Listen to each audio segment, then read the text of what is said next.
Since it's May the 4th be with you, Star Wars Day, we're going to be revisiting one of my favorite series to discuss in an academic psychology manner, and that is Star Wars. So, growing up with the prequels and, of course, watching the original trilogy and even those sequel trilogy out there, the sequel trilogy, I have lots of thoughts on the symbolic meaning, the psychological meaning. Thank you for joining. And as always, if you have ideas for streams or requests, please send them, let me know. But on Star Wars Day, thought it would be useful to talk about the personality types of the Star Wars universe. So, in case you don't really know the series or need a refresher, the story chronologically begins with episodes 1 and ends with I guess you would call it episode 9 of the Rise of Skywalker. So there's 9 mainstream movies that tell the saga of essentially the Skywalker family. Debatably, that last trilogy does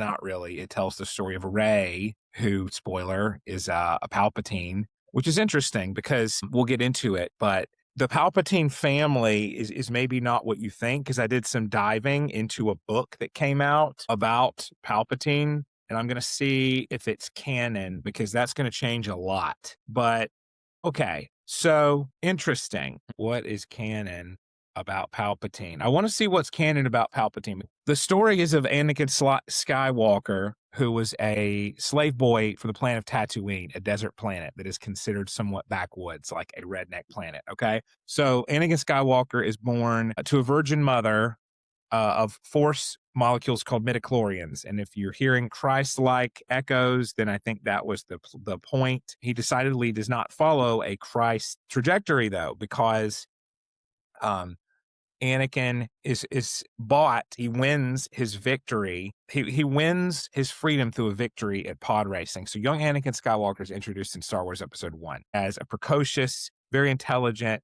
slave boy who is close with his mother. And he is encountered by Jedi who are looking for activity on this planet. They are looking for a Sith Lord, which is very unsettling because they had thought that the Sith were handled. Instead, Darth Sidious is mentoring his charge, the badass-looking, utterly 90s Darth Maul, who has the look of a new metal mascot from those days, with horns and red and black color scheme, straight out of a Korn video. So that episode 1 shows a young Anakin Skywalker who will grow up to be Darth Vader, being liberated from slavery, but his mother cannot be one. She has to stay back home. Anakin wins his own freedom through a pod race, and a pod racer that he built.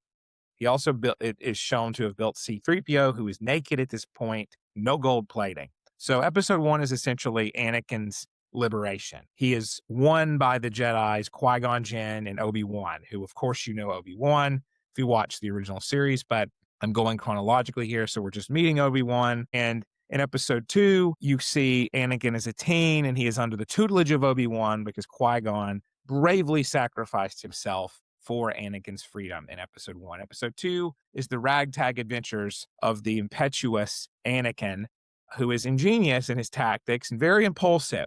And Obi-Wan is a probably 20-something, maybe 30-year-old Jedi who is much more measured and calm. And their juxtaposition is kind of a buddy cop, buddy Jedi force throughout that movie. And so you see that Anakin grows closer to a female senator from Naboo, or excuse me, first she was queen in episode 1 when he saw her and she was beautiful.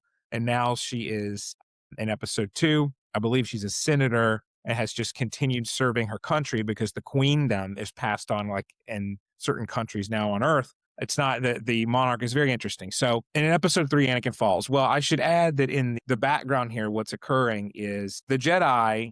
So now Anakin's a Jedi hunting essentially Sith activity, fighting the separatists who are trying to destroy this republic. And we learn in episode 1, Darth Sidious is this Sith on the rise. And we learn episode 2 that he is controlling 2 sides of an army of the Republic because he's serving as Senator Palpatine and now Chancellor Palpatine. And he's actually Darth Sidious controlling the separatists who are trying to destroy the Republic. So he's one of the greatest villains in all of fiction because he is serving as the outward face of civility in the Republic, and he is serving as the hooded cloaked figure controlling the very threat to the Republic of the separatists who don't want to play by the rules of the Republic.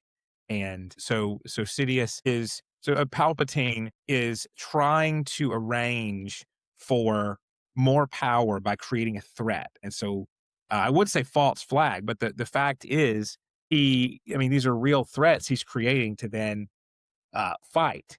Essentially, he he's masterful at creating the conditions to abolish freedom. That's Palpatine's goal in the prequel trilogy, which is masterfully shown what a manipulator does. Here's the psychology of it: create heat, create chaos, disorder, remind people that they're unsafe.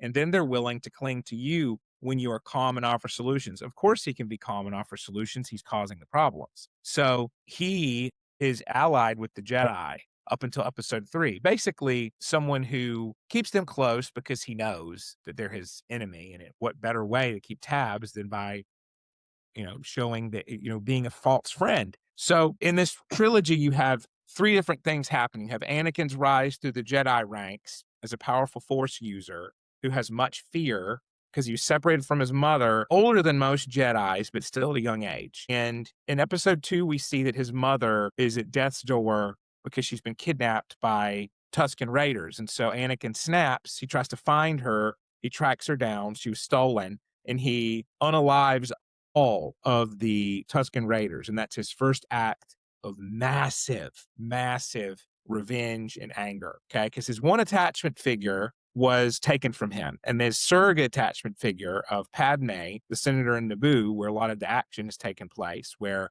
big battles happened, where because Sidious's home planet is Naboo, Emperor Palpatine, soon to be Emperor Palpatine, his home planet is Naboo.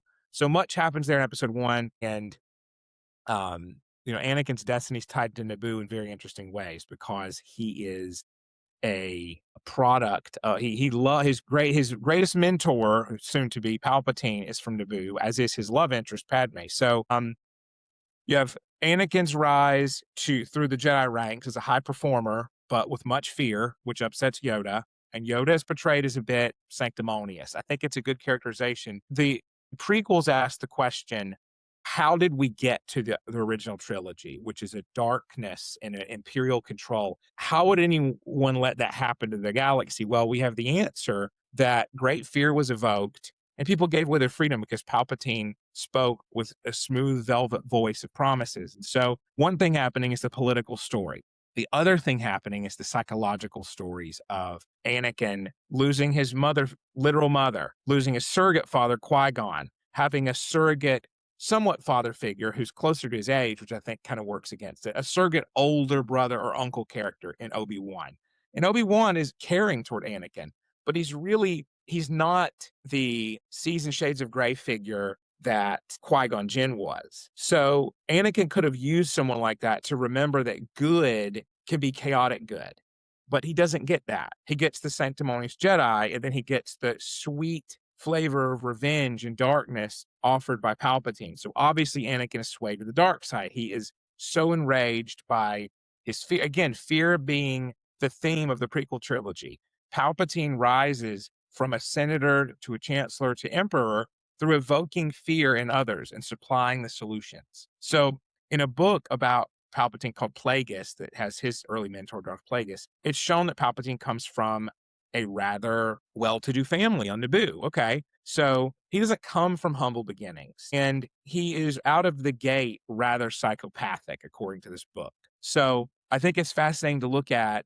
Palpatine does not have the rough and tumble beginning as a slave that Anakin had. He comes from wealth, and his machinations and lust for power drive him to throw away conventional morality, and he is adopted as the Sith apprentice of Darth Plagueis, who tries to do many different Sith experiments and defeat death. And, ultimately the story goes, so Palpatine murders his family and also his mentor, because in the Sith, there can only be 2, and the master constantly tries to keep the apprentice down, and the apprentice tries to subsume power and defeat the master, which seems like a really self-destructive cycle that doesn't.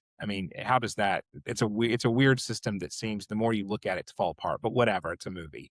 It's a movie series. So you look at someone who's psychopathic, like Palpatine, and then you look at Anakin. So in episode 3, after Anakin, so Anakin's still a Jedi, but in episode 3, the battle between the Republic, as ruled by Chancellor Palpatine, or chaired by him, and many strings are pulled, versus the Separatists, is thoroughly at a fever pitch. So Palpatine has a secret apprentice, Darth Tyrannus, or Count Dooku, he's mostly known as, who is finally defeated by Anakin. So, and I say finally because he's a big bad of episode 2, and he takes out Anakin's hand. So in episode 2, it's all about mounting stakes. It's about Anakin enjoying his relationship with Padme, knowing that it tears him away from the Jedi. And the Jedi are too ascetic. They embody the masculine virtues and instincts of providing and protecting, of fighting and winning, and of emotional regulation. However, they lean so far into emotional regulation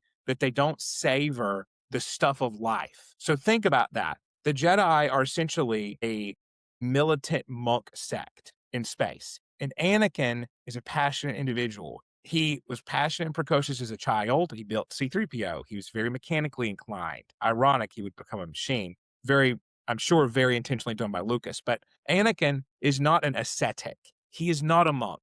He's not wired that way. And he, as much try as he might, things continue to test him. And you could say, well, he failed the test. He should have let the Tusken Raiders go and not avenged his mother. Sure, that's not what happened. He had lost, he was all along the way, as Anakin is mentored by the Jedi, he continually receives prompting from Palpatine that there's a better way, that the Jedi, in episode 3, it's all about being reminded the Jedi are not infallible. What do they really know that they're doing? Palpatine is the voice of the serpent to Anakin. And so Anakin, who is supposed to be the chosen one to bring, quote, balance to the Force, is harboring more and more fear because he's having flash forwards, premonitions to his lover, Padme, former queen of Naboo that he met as a child, now senator. He is having flashbacks to her, flash forwards, I should say, to her passing away, and it drives him mad with fear. Again, fear. Palpatine comes in, provides a solution. Well, Palpatine was likely the one providing those visions through the Force. So he brought on the very fear that he could then seize to offer solution to Anakin through militarism, revenge, the use of the dark side. So episode 3, in my opinion, is the best of the prequel trilogy. I don't think it's even close. And the stakes are just so high. And you see Anakin slip, and it seems sensical. And I know that the critics would say, well, it was very rapid. Well, I think a lot is collapsed between several months or even years in that movie. And so you see what it's a highlight reel, or a low light reel rather, of what's happening with Anakin. Some things do happen rather rapidly, but what people may be missing is Anakin has fallen in love, which is forbidden from the for the Jedi to do. Again, monks, right? And his fear of losing his spouse cannot be something he reveals to the Jedi in so many words, in his opinion, because they've already been so sanctimonious and so forbidding to him. They've appointed him as a knight to the council on Palpatine's request, but not master. That was his goal. He was appointed to the council as his envoy from Palpatine, but not given the rank of master. And that makes him very indignant. So his talent is great, but so is his ego. And so the ego and the fear together, his emotional instability, right, are what makes him putty in the hands of Palpatine, who is pure tactics. Palpatine is pure unadulterated psychopathy. Anakin is fearful rage. There we go. That's the master and the apprentice dynamic. And so what you're seeing is in real time how people who have great fear and great desire could be manipulated by those who keep emotionally calm. And I think that's a very, very masterful, timeless story. And the sci-fi is the trimming, lightsabers are amazing, but the story is one that as therapists, we have to help people to understand, because if Yoda and if Mace Windu had been more empathic to Anakin and had been able to say, listen, Skywalker, you have to, here are the reasons we're doing what we're doing, and we care about you. I mean, it's not that way though. That would be there would be an alternate universe if it had happened that way. But Yoda and Mace Windu are a bit cold in this. They sort of cut Anakin off and feed into the feedback loop of Anakin trusting Emperor Palpatine more. And so that's the worst thing to do, is to cut off, and then Anakin really goes with the Dark Lord, and he does. So he reaches a point of no return where he fights with Obi-Wan Kenobi because he is trying to end the war. He unalives the younglings. He goes to take care of the separatists because they're in the way of the Emperor forming the Republic into the Empire. And they were a distraction all along anyway, the separatist movement. And it was interesting because Count Dooku was a true believer that the Jedi had it wrong and that there needed to be more flexibility, and he was dispatched and taken out by Anakin. I would say Dooku did what he thought was right. I think he's portrayed as somewhat of a classical antagonist, like in Greek tales of like Achilles and Hector and the different people who are fighting for different causes but portrayed heroically. And the Emperor, I mean, right at the beginning of episode 3, the goal is to have Count Dooku fight Anakin to prove and whoever wins will stay the apprentice of Palpatine, because Dooku doesn't understand that Palpatine is Sidious. And so Dooku kidnaps Palpatine. At the beginning of episode 3, it opens with that, which is a masterful opening in media res, in the middle of action, that means. It's amazing. So Anakin liberates Palpatine. Well, what would have happened if he didn't? Well, Palpatine probably would have used his force power to free himself and in some way either reveal that he was actually Darth Sidious to Count Dooku, and obviously Dooku would have been confused and probably laid off and the attack. But it's an interesting thing because it's set up to test Anakin as a Sith. So what can we learn from Star Wars? Well, we can learn that Anakin loved hard and hated hard, and that he developed quite the anxious attachment. He lost his mother. He was forbidden from romantic love. So you can look at that and say that younglings in the Jedi world were given a more sterile environment of deprivation from parents, sure, but not traumatic deprivation in the way that Anakin experienced. So Anakin is a case of someone with anxious attachment and neurotic symptomology and great anger evolving into Darth Vader, the worst of his impulses, the desire to destroy, the desire to control so minutely, right? Because Vader is this all black imagery of absolute void, of absolute darkness and cold. Well, what does that symbolize? It symbolizes a lack of any suspense. It symbolizes a definite, a definitive. Darth Vader is basically death incarnate, and death is a cold, unyielding state. And in Anakin's life, the one thing he didn't have until the Jedi Order was stability. And then he wanted love from the opposite sex. And when he got that threw off his stability of just having the brotherhood of the Jedi. And you can argue, should he have ever have loved? Aren't people entitled to pursue that? I mean, he was thrown into the Jedi. He wanted to be one, but it would have been far better for him to defect and just been kind of a force user that wasn't Sith, because there was the option of being a quote gray Jedi. So we learned from the story of Darth Vader that insecurity and emotion can predispose you to emotional mistakes, emotion-based mistakes, to believing the wrong person, right? So desperation breeds mistakes. Desperation breeds destruction. So that's what I would say about the prequel trilogy. And there truly isn't much better of a beginning, I think. I think that it's a great beginning to the Star Wars world. I know people can detract from the prequel trilogy, and they're free to do so, but you do so at your own peril, because what happens is you miss so much new and so much of the hero's journey or the villain's journey. So the villain's journey, let's really not forget here, is one of all of the developmental markers that the hero faces. The villain acts selfishly. So is it selfish to want to save Padme? No, but it's selfish to try hiding it from the Jedi instead of coming out and saying, look, I've messed up. I have a lover and she is pregnant with child. Cast me out of the Jedi if you must, but we have to stop my visions from coming true. He should have done that.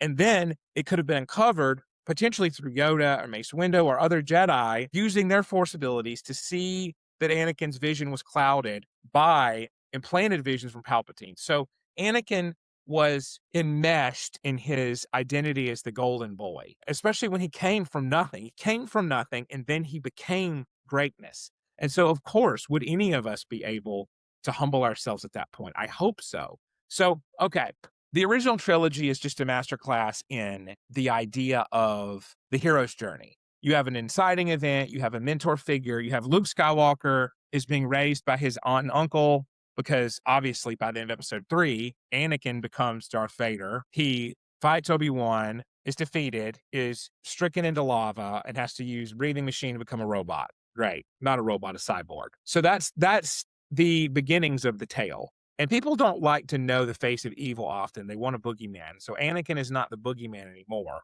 Darth Vader is the boogeyman, and he was so until the prequel trilogy showed that he started as a boy at one point. And so if that bothers you, just recognize any human evil or humanoid evil as it stands, because I guess there's still humans on Tatooine. I don't know. It's never shown how it relates to Earth, but they all look human. Isn't that interesting? So evil with a face and a background and relatability can still be evil, but the boogeyman version of evil that's like a primal, undistilled, untouched version of it is what people get scared by the most and prefer sometimes. So in the original trilogy, Luke Skywalker discovers that his father was a Jedi and he's destined to be great and he's trained to be a Jedi. He joins a ragtag crew. It's a road travel story. He meets Han Solo, a smuggler. He needs to get to the Death Star. He needs to save Princess Leia. He's the only one that can do it.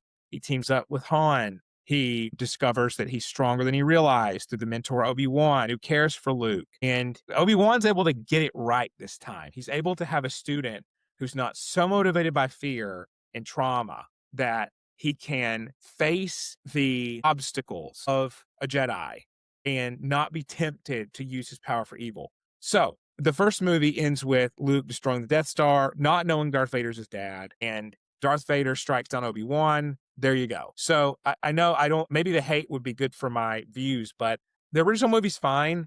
I didn't grow up with it. I grew up having watched it. I watched it, sure, before I was even double digits years old. I went to go see it when they replayed one of their special editions of it. Lucas added some new footage too. So don't get me wrong, it's a great movie. There you go. Empire Strikes Back, Luke stumbles with his identity, is defeated by Darth Vader temporarily, who reveals that he is Luke's father, struggles with training under Yoda and facing his own limitations. People like this movie because it's dark and it's a good midpoint. It's a good struggle of what the hero must endure, right? You know, Han is betrayed. Han is frozen in carbonite. And Return of the Jedi is a triumphant film with Ewoks that were made to sell toys. So Return of the Jedi is all about Luke gathering his strength, defeating the father symbolically and literally, ending the Empire for then, right? Not forever. And Darth Vader, in a turn, throws the Emperor down, defeats him. Now, that was really the end of the trilogy. That was a self-contained trilogy, and people loved the tight storytelling, and everything was very symbolic. You didn't know Darth Vader's motivation besides evil. You didn't know hardly anything about the Emperor. What's very interesting is as the series has continued, it's kind of like Darth Vader was the Emperor figure of pure evil in our eyes as viewers, and the Emperor was kind of just this force, like a MacGuffin, like he was in charge. Well, the prequel trilogy showed Darth Vader actually started and always had the seeds of great passion for love. And the Emperor was always this sort of void of evil and black that Darth Vader came to symbolize. So I think that inversion probably annoyed people because they grew up with Darth Vader being the feet and the arms and the mask of the Empire. And the Emperor was basically just a dude in a chair. But the prequel trilogy put some legs on that dude. He was fierce. The Emperor was fierce in that lightsaber battle. In episode 3, he was jumping around. He had conserved his power and hatred for just a moment as that. Okay, so what do I think about the OG trilogy? Fine, good, great stuff. I don't rewatch it a lot. I don't think every story needs to be about a descent into evil. So I'm not taking the edgelord perspective of the prequels. I just find them to be such a masterful cautionary tale of how evil can develop across generations in the form of the Emperor and then be unmasked when it's too late, when people are not discerning. So, all right, the new sequels. Let's talk about them if we have to. So, because of the commentary I've gotten that I look like Adam Driver, A welcome compliment. I have a soft spot for Kylo Ren. In many ways, Darth Vader is a Gen Xer and Kylo Ren is a millennial or a Gen Z. And I'm going to defend that perspective here. So Kylo Ren starts out our journey into the sequels that take place after the OG trilogy. So basically, we've got the prequels or what happens time-wise, then the original trilogy of Star Wars. That's the midpoint. And then the final concluding stuff of this movies that we have so far is the sequel trilogies that started in 2015 and then ended a few years ago. So basically, it's a repeat. It's a retread. Kylo Ren comes on, on camera. He's wearing a Darth Vader-esque mask. He's got a Darth Vader-esque lightsaber that crackles and has some cool hand guards. I think it looks amazing, the lightsaber. It's unstable like Kylo, good metaphor. And you see his rise as taking over the Empire's resurrected, resuscitated. It's like the Timu Empire, right? Like the Empire's been resuscitated and revived. Kylo's running it along under Snoke, Emperor Snoke, whatever his name is, Supreme Leader. So, who looks like some kind of monster. So, this trilogy is about Rey, who is from a planet like Tatooine, but not. She finds that she's force sensitive, kind of like Luke, except a female lead. She trains. She learns that she's Emperor Palpatine's granddaughter. Again, like Luke learning he's Darth Vader's son, right? So Luke learns he's Darth Vader's son. Rey learns she's Emperor Palpatine's granddaughter. Very similar thread. So Rey develops her power. She rises up to fight the First Order, which has planet-destroying ships and weapons, just like the Death Star was a planet-destroying weapon. And Kylo Ren is this conflicted adversary who is the grandson of Darth Vader, so he has big shoes to fill, literally and metaphorically. And he's the son of Han Solo and Princess Leia. So Darth Vader, and there's a series called Reign of Kylo Ren that's very good, a comic series, and I've been reading it because I like to check out any kind of Kylo Ren material. But essentially, it's called Legacy of Vader, Reign of Kylo Ren.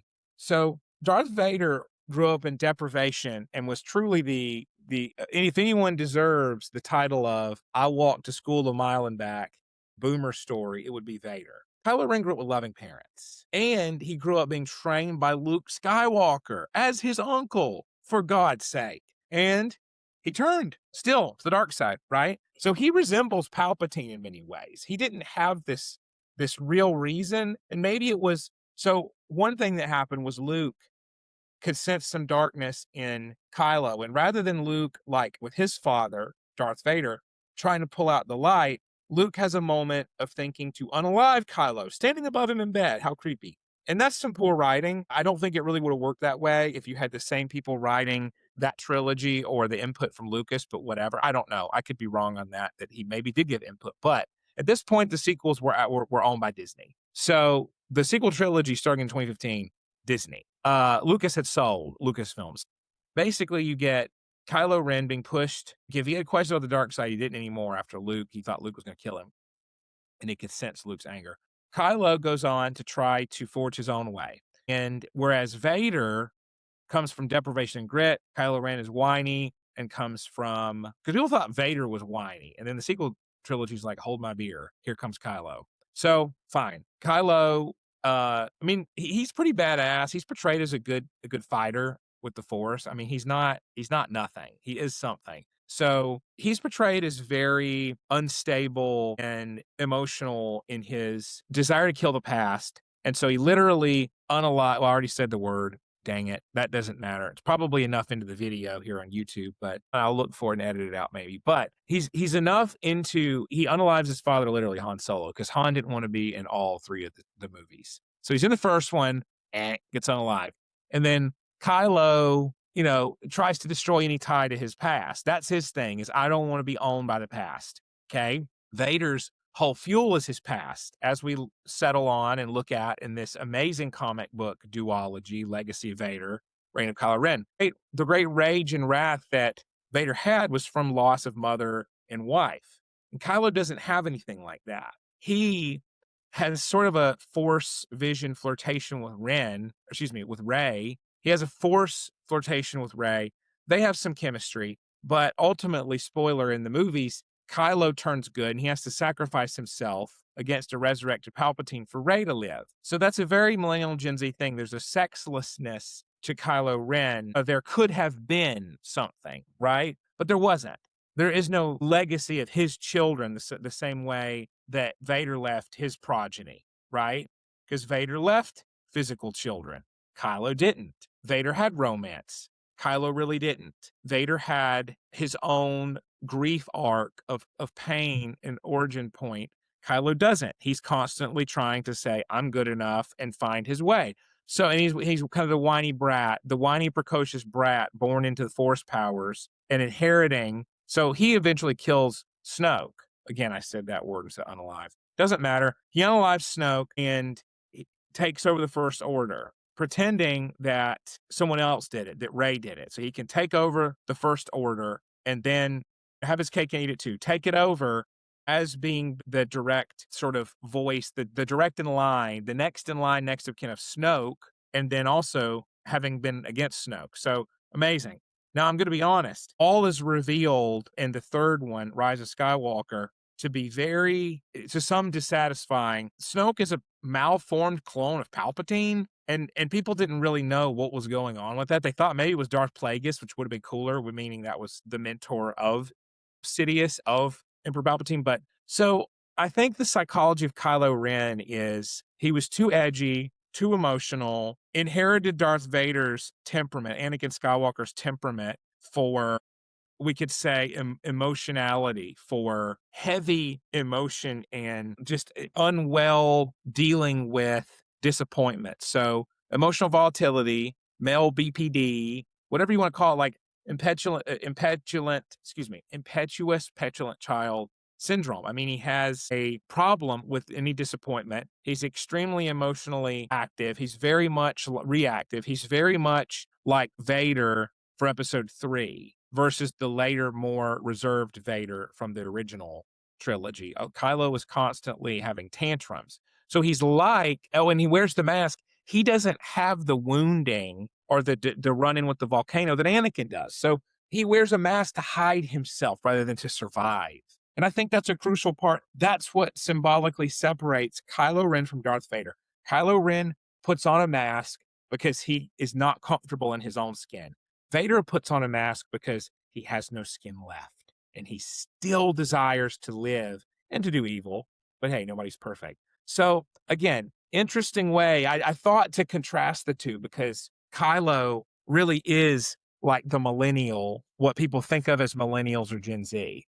And Vader is obviously this Gen X villain. So, he's moody and spoiled. He's a Nepo baby, right? He's the son of greatness, a grandson of greatness as well. So he never got the girl. He died alone, right? He didn't get to be like his father, the swashbuckling Han Solo with great means and with women and great spacefaring adventure seeking. So he doesn't really have a sense of humor. So Kylo comes from two parents who are notoriously funny. So Princess Leia says she'd rather kiss a Wookiee than Han Solo.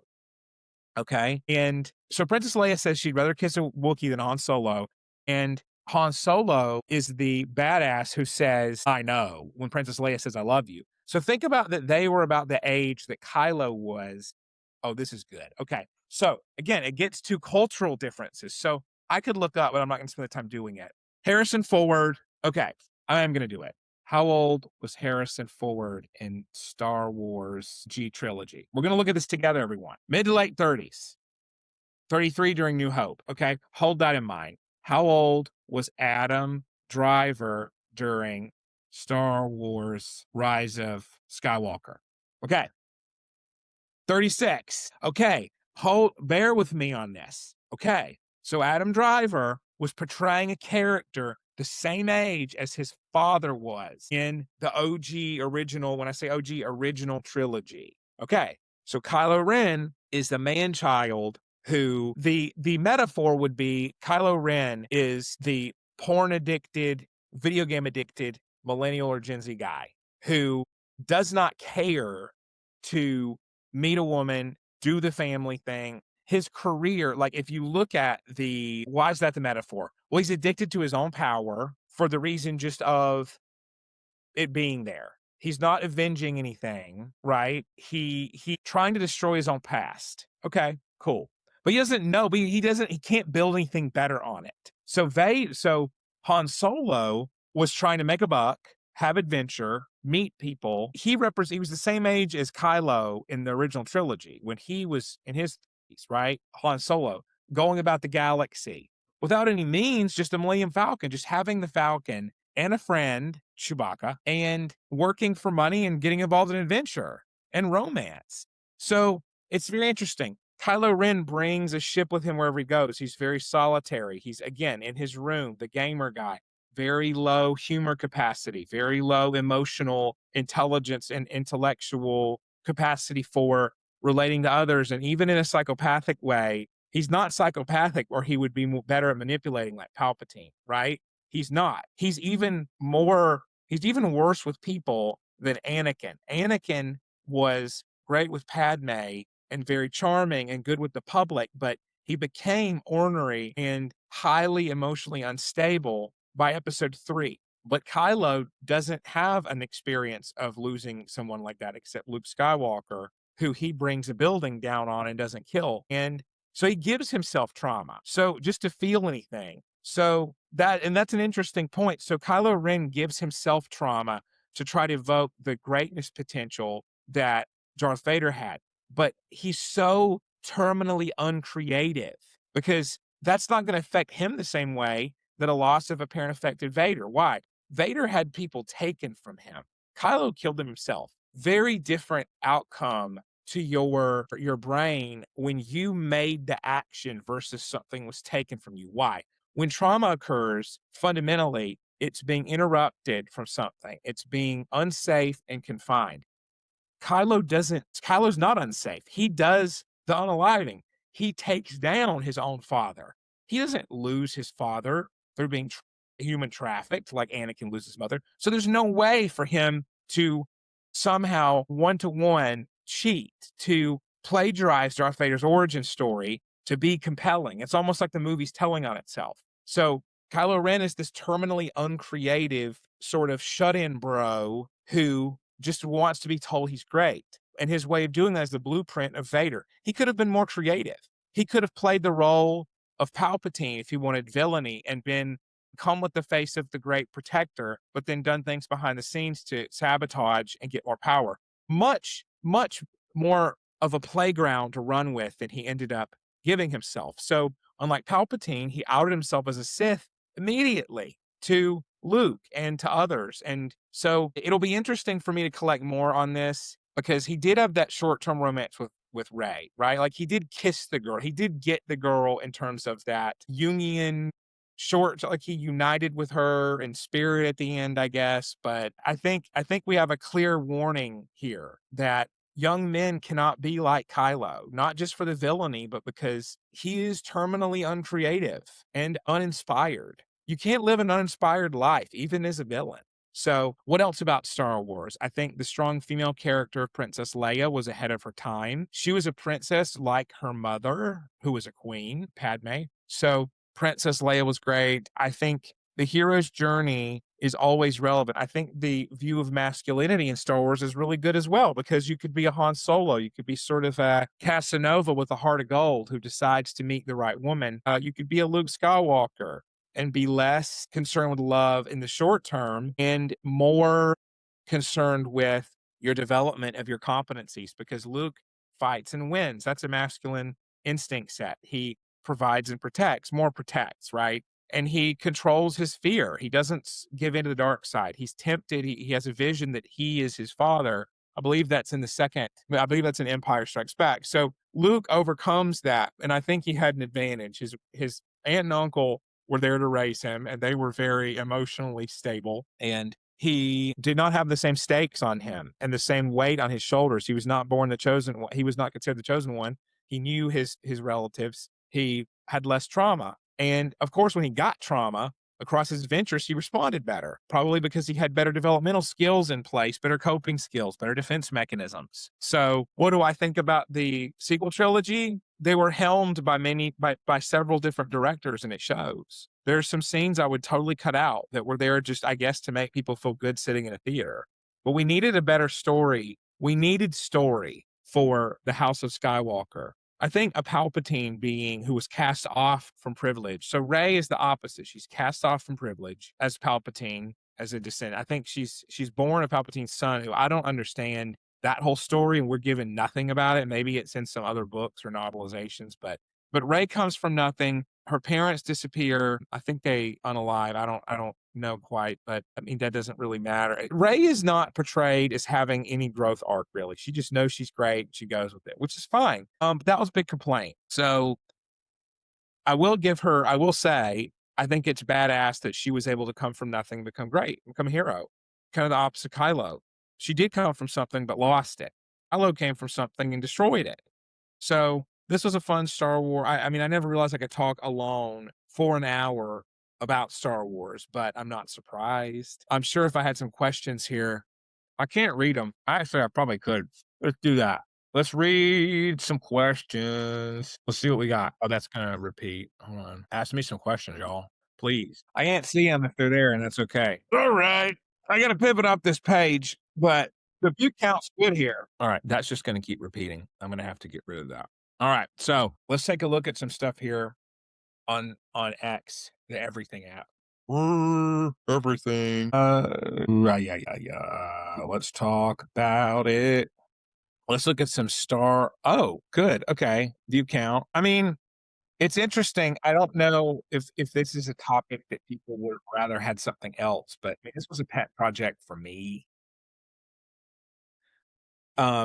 Yeah, it was good to talk with y'all, and I will catch you later. I think there were some nuggets here that I can put in some TikToks. Let's talk a little bit. Maybe we get something here. Maybe we get, I really do think there's something to that Kylo Ren having borderline personality disorder, because he has contradictory self states, identity is fragmented. He has fantasies of omnipotent control, idealization and devaluation of his father. He sees people as all good or all bad. Okay. Yeah. He saw his family's impact on him as a net negative.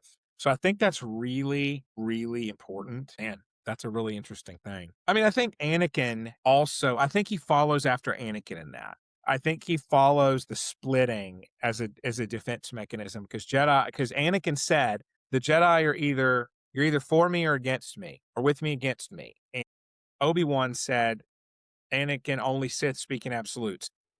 Here's the deal. That's splitting. So Darth Vader splits. He says, you're either for me or you're against me. Kylo Ren splits his bad traits. He looks at his father, and that's all bad. He doesn't look at the legacy until he has a force ghost vision of his father as something positive.